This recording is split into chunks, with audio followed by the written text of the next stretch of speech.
बहुत समय की बात है। एक गांव में एक ब्राह्मण अपनी पत्नी और बच्चों के साथ रहता था। उसकी जिंदगी में बेहद खुशहाली थी। उसके पास भगवान का दिया सब कुछ था।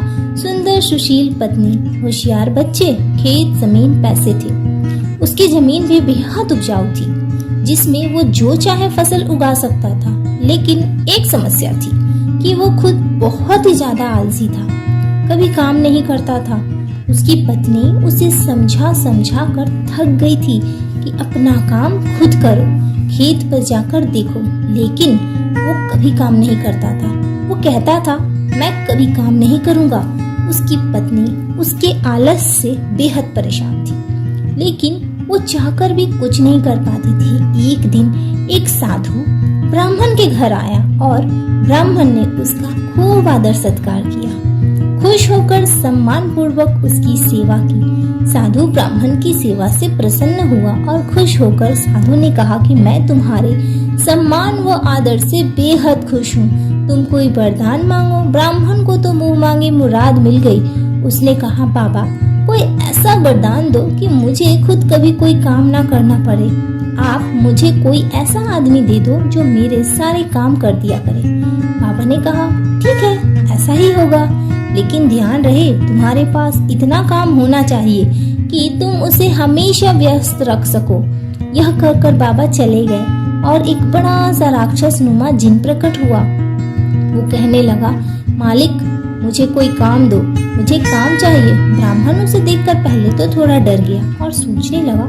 तभी जिन बोला, जल्दी काम दो वरना मैं तुम्हें खा जाऊंगा। ब्राह्मण ने कहा, जाओ और जाकर खेत में पानी डालो।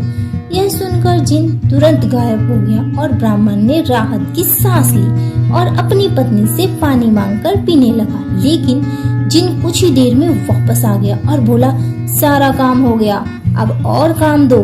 ब्राह्मण घबरा गया और बोला कि अब तो तुम आराम करो, बाकी काम कल करना। जिन बोला, नहीं, मुझे काम चाहिए वरना मैं तुम्हें खा जाऊंगा। ब्राह्मण सोचने लगा और बोला, तो जाकर खेत जोत लो, इसमें तुम्हें पूरी रात लग जाएगी। जिन गायब हो गया। आलसी ब्राह्मण सोचने लगा कि मैं तो बड़ा चतुर हूँ। वो अब खाना खाने बैठ गया। वो अपनी पत्नी से बोला, अब मुझे कोई काम नहीं करना पड़ेगा, अब तो जिंदगी भर का आराम हो गया। ब्राह्मण की पत्नी सोचने लगी कि कितना गलत सोच रहे हैं उसके पति। इसी बीच वो जिन वापस आ गया और बोला, काम दो, मेरा काम हो गया, जल्दी दो वरना मैं तुम्हें खा जाऊंगा। ब्राह्मण सोचने लगा कि अब तो उसके पास कोई काम नहीं बचा, अब क्या होगा।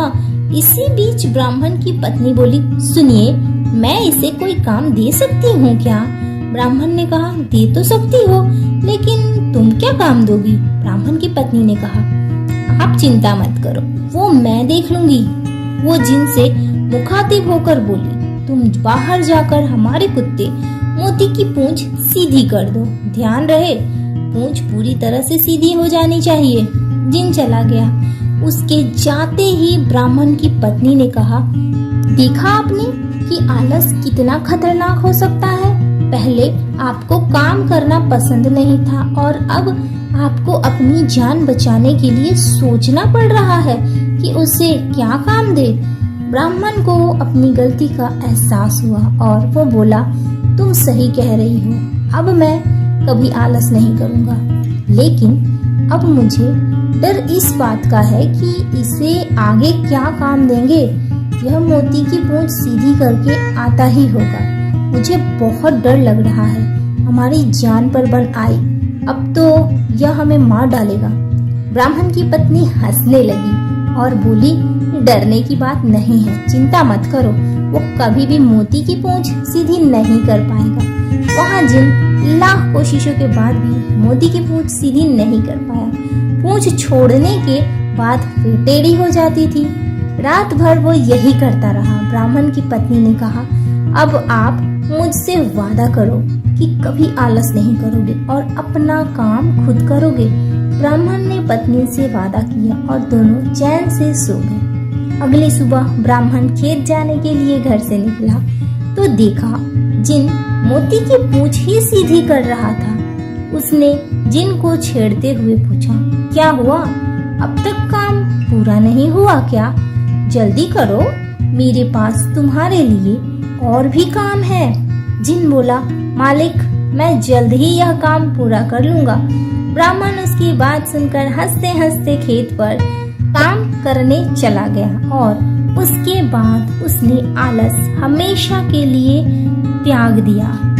तो इस कहानी से हमें ये सीख मिलती है कि आलस ही मनुष्य का सबसे बड़ा दुश्मन है।